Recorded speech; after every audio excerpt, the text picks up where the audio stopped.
காலைமலர் நிகழ்ச்சியில் தெரிந்ததும் தெரியாதுங்கிற நம்முடைய பகுதியில் நாள்தோறும் பல புதிய தகவல்களை தெரிஞ்சிட்டு இருக்கோம்.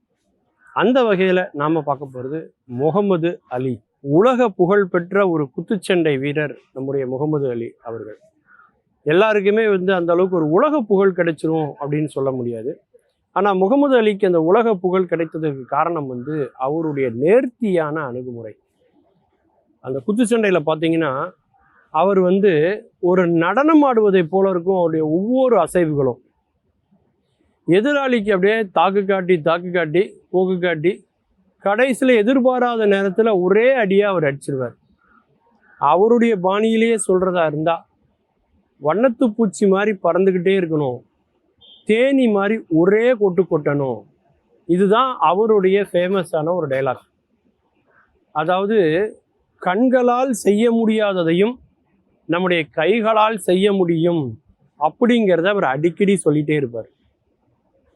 அவருடைய ரொம்ப ஃபேமஸான ஒரு வாசகம் என்ன அப்படின்னா, செயல் வைத்து ஒருவரை முடிவு செய்யக்கூடாது, அந்த செயலுக்கான காரணத்தை வைத்துத்தான் ஒருவரை முடிவு செய்ய வேண்டும் என்பதுதான் அவருடைய கோட்பாடு. அதாவது கத்தியை வைத்து கொண்டு நாம் ஒரு மனிதரை குத்துவதும் சரி, அந்த கத்தியை வைத்து கொண்டு மருத்துவரும் கத்தி தான் பயன்படுத்துகிறார். ஆனால் ரெண்டு செயலும் ஒன்றா தான் இருக்கும் பார்க்கறதுக்கு. ஆனால் அதனுடைய நோக்கம் வேறு, இதனுடைய நோக்கம் வேறு. அந்த மாதிரி நோக்கத்தை வைத்து ஒன்றை முடிவு செய்ய வேண்டும் என்று சொல்லக்கூடியவர் யாருன்னா முகமது அலி. அவருடைய 18வது வயதில் முதல்ல ஒலிம்பிக் போட்டியில் அவர் பங்கேற்கிறார். ஒரு சிறுவனை மாதிரி இருக்கார். எல்லாருமே இந்த சிறுவன் தாங்குவானா, எவ்வளோ அடி வாங்க போகிறானோ தெரியலையே அப்படின்னு நினைத்து கொண்டிருந்த பொழுது அந்த ஒலிம்பிக் போட்டியிலே தங்க பதக்கம் வென்று அசத்தியவர் யாருன்னா நம்முடைய முகமது அலி. தன்னுடைய இனத்தினுடைய விடுதலைக்காக பாடுபட வேண்டும் என்ற உயர்ந்த கொள்கையோடு குத்துச்சண்டை போட்டி களத்தை வடிவமைத்தவர் யாருன்னா முகமது அலி அவர்கள். அமெரிக்காவுக்கே அவரால் ஒரு பெரிய புகழ் கிடைக்குது.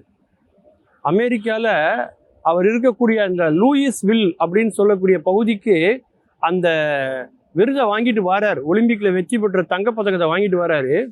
அவர் கருப்பர் என்பதற்காகவே அவர் நிராகரிக்கப்பட்டார். அங்கிருந்த வெள்ளைக்காரர்களுக்கு சமமாக ஒரு உணவகத்தில் உட்கார்ந்து அவரால் உணவு கூட அருந்த முடியவில்லை. அவ்வளவு ஏன், அன்றைக்கு இருந்த சாதாரண சர்வர்கள் கூட அவருக்கு உணவு பரிமாறுவதற்கு மறுத்தார்கள்.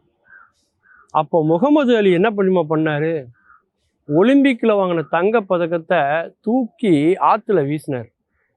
எனக்கு அங்கீகாரமும் பெருமையும் தராத இந்த பதக்கம் எதற்கு என்று ஒரு ஒலிம்பிக் பதக்கத்தையே தூக்கி எறிந்த ஒரு மனிதன் யாரு அப்படின்னா முகமது அலி அவர்கள். அவர் இருந்த காலகட்டம் எப்படிப்பட்ட காலகட்டம்னா, அமெரிக்காவுக்கும் வியட்நாமுக்கும் இடையில போர் நடக்குது. அப்போ அமெரிக்காவில் எல்லாருமே வீட்டுக்கு ஒருத்தர் கண்டிப்பாக இராணுவத்தில் இணையணும், இராணுவ பயிற்சி பெறணும், நாட்டுக்காக போராடணும் அப்படின்னு சட்டம் கொண்டு வராங்க. அதை எதிர்த்தவர் யாருன்னா முகமது அலி.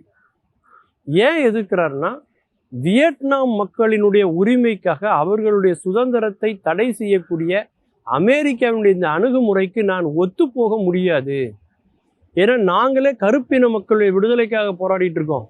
அப்படி இருக்கும்போது இன்னொரு நாட்டு மக்களை அடிமைப்படுத்துவது என்பது எந்த விதத்திலும் ஏற்புடையதல்ல அப்படின்னு சொல்லி அவர் என்ன பண்றாருன்னா, அந்த வியட்நாம் போரில் கலந்துக்கிறத அவர் தடுக்கிறார், முடியாதுங்கிறார். அதற்காக அவர் கைது செய்யப்பட்டார். 3 ஆண்டுகள் சிறையில் அடைக்கப்பட்டார். ஆனால் 3 ஆண்டு சிறையிலேருந்து வந்ததுக்கு அப்புறம் மீண்டும் அவர் குத்துச்சண்டையில் ஈடுபட்டு உலக சாம்பியன் அப்படிங்கிறத அவர் ப்ரூவ் பண்றார். அதாவது ஒலிம்பிக்கில் அவர் குத்துச்சண்டையில் தங்க பதக்கம் பெற்ற அடுத்த ஆண்டே பார்த்தீங்கன்னா அவர் குத்துச்சண்டையில் மிகப்பெரிய பயிற்சியாளராகவும் மாறுறார். நிறைய ஒரு அமைப்பு மாதிரியே அவர் ஆரம்பிக்கிறார். அவர் பங்கேற்ற முக்கியமான 36 குத்துச்சண்டையில் கிட்டத்தட்ட அவர் 29 இதில் அவர் மிகப்பெரிய வெற்றியை அவர் பெறுறார். அதில் 32வது குத்துச்சண்டை பார்த்தீங்கன்னா அவர் பார்த்தீங்கன்னா பிரேசர் அப்படிங்கிற ஒருத்தட்ட தோல்வியை தழுவுறார். யாராக இருந்தாலும் தோல்வி தருணா வருத்தப்படுவாங்களே, ஆனால் அவர் பிரேசரை புகழ்றார். என்னிடத்தில் உள்ள மொத்த குத்துச்சண்டை பயிற்சி, என்னுடைய உடல், மனம் எல்லாமே, சிந்தனை எல்லாமே முழுவதுமாக வெளிப்படுத்துவதற்கு இறைவன் எனக்கு உன்மூலியமாக ஒரு பெரிய வாய்ப்பை கொடுத்தார். நீ வாழ வேண்டும், நீ சாதிக்க வேண்டும், நான் உன்னை ஆசீர்வதிக்கிறேன்னு சொல்லி தன்னிடத்தில் வெற்றி பெற்ற ஒருவர் யார்கிட்ட தோத்து போனாரோ அவர்கிட்ட அவர் வாழ்த்துறார். அப்பேற்பட்ட மனசு உடையவர் நம்முடைய முகமது அலி அவர்கள். அதனால தான் பாருங்க, அதே ஆள்கிட்ட மறுபடியும் அவர் போட்டி போட்டு வெற்றியும் பெறுகிறார்.